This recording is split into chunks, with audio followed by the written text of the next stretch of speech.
Working on a show like this is an opportunity to present the science as best we know it now and tell it in the same compelling way that Mike Gunton and his team at the BBC was able to present Planet Earth, which finds beautiful imagery and also creating stories that make it easy to follow. So it's not just science like you would learn in the classroom, but presenting it through story.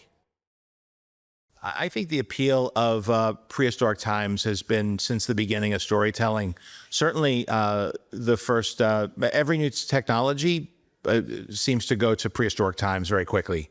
It's Gertie the dinosaur. Then you had, of course, Lost World, Willis O'Brien, even before King Kong. King Kong was a prehistoric island, Skull Island. So I think that anytime we have a new set of tools to tell a story, the imagination of people of all ages is captured by prehistoric times.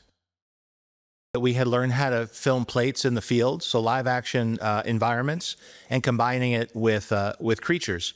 Of course, dinosaurs are easier to present because there's no fur or less feathers.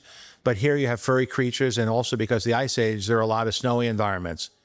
So there's the advancement of fur rendering as well as simulations. That's part of what makes it look so photorealistic.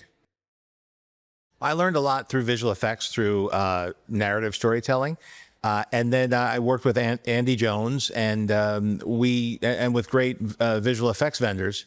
And I learned a lot about how to create pretty good photorealism for theatrical films. And when the opportunity to work on Prehistoric Planet came up, it seemed like a really good way to advance what we had already learned. Now, it's also a lot easier when the animals don't have to sing, which they don't have to do in the show.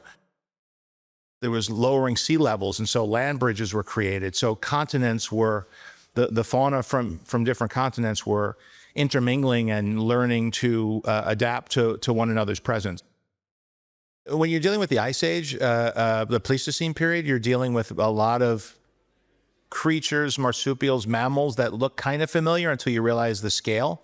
Elk that were enormous. And then Gigantopithecus is another one, which is I think related to the orangutan, but gigantic. I was inspired by that species for what we did with Jungle Book. We made King Louis a Gigantopithecus. And so I had done a lot of research on it at that point, but now we're able to actually show a photoreal one in their environment. You know, throughout history, there have been cycles of warming and cooling. We're focused on it today as we're going into a warming cycle. But the cooling cycles were also, very disruptive.